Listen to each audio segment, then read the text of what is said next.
It was one of those warm, bright Saturdays in Austin when you wake up already smiling. I had been planning to put up these beautiful wooden floating shelves in my living room for weeks, but life and work always got in the way. That morning, I felt determined.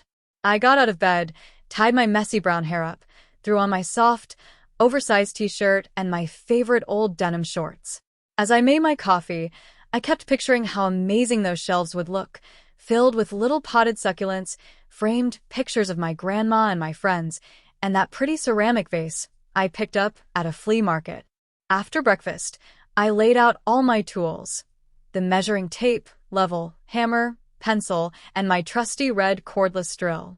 I took a deep breath, feeling that small nervous excitement that comes before starting something new.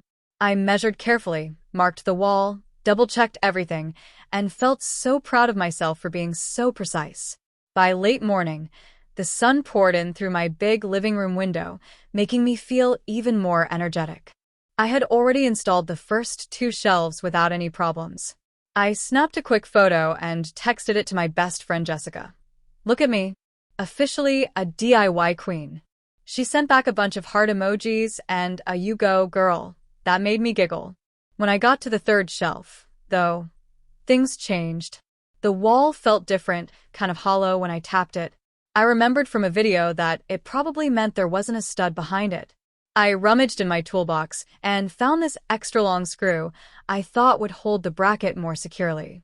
It looked solid and strong. I held it up to the wall, took a deep breath, and started drilling. Almost immediately, I felt the resistance. My drill started shaking, and before I knew it, the screw slipped out of my fingers.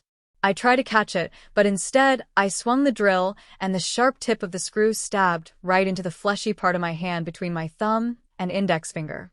The pain shot through me so fast I screamed. I dropped the drill on the floor with a loud crash, and my eyes filled with tears instantly. I saw the thin stream of blood trickling down and felt dizzy, almost like my whole body was vibrating from the shock. I rushed to the kitchen sink and ran cold water over it, leaning my head against the cabinet door, trying to catch my breath. I felt so alone in that moment. My mind flashed to my childhood, scraped knees on the sidewalk, my mom's gentle hands cleaning my cuts, her soft voice whispering, "It's okay, sweetheart." I missed that comfort more than I could ever say. Suddenly my phone buzzed. Through blurred eyes, I saw Jessica's name pop up.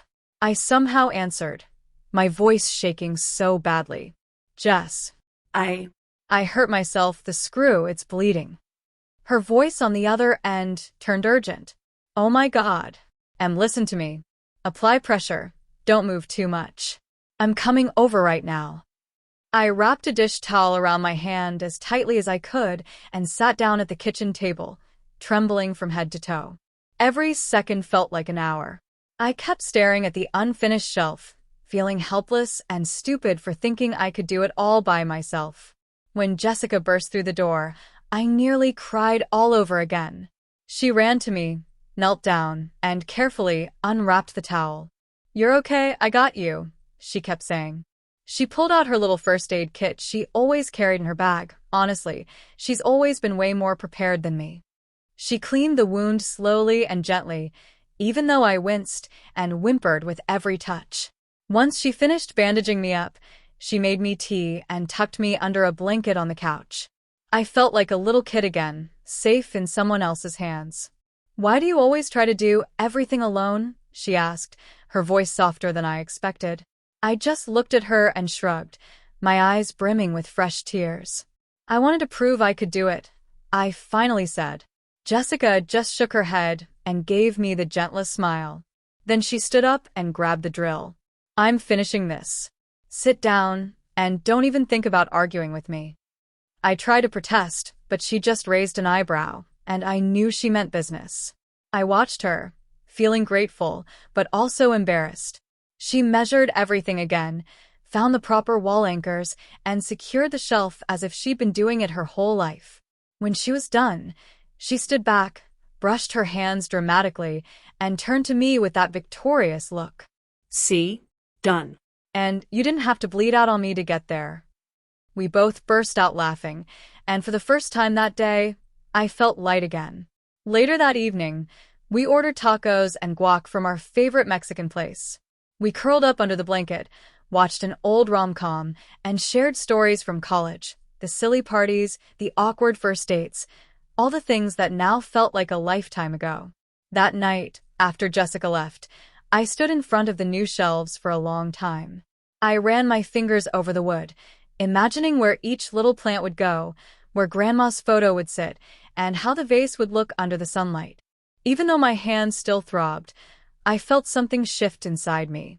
I realized that my constant need to handle everything on my own came from this deep place inside me, this voice that always told me I needed to be strong, independent, capable.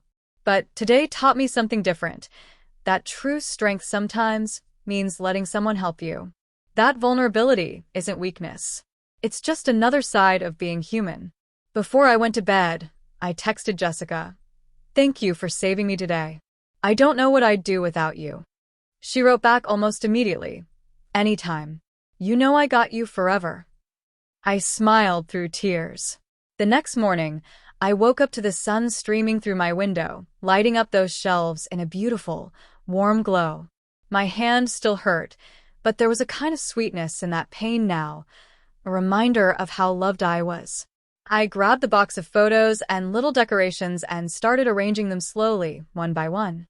Every item I placed felt like a tiny piece of my story, not just the pretty, Instagram-worthy parts, but the messy, painful, real parts too. Standing there, looking at everything coming together, I felt proud. Not just because I had shelves on my wall, but because I had allowed someone to step in and hold me when I couldn't hold myself. I still plan to do a million projects in this apartment. I'll probably still try to do too much on my own sometimes, because that's just who I am. But now I know, whenever I slip up or when something goes painfully wrong, I have people who'll show up, fix the shelf, make me tea, and remind me that I'm not alone. That's what I think about now every time I look at those shelves. Not the pain or the blood, but the laughter, the warmth, and the lesson that even when things slip into the wrong spot and hurt like hell, there's always a way to heal. There's always someone ready to help you put everything back together.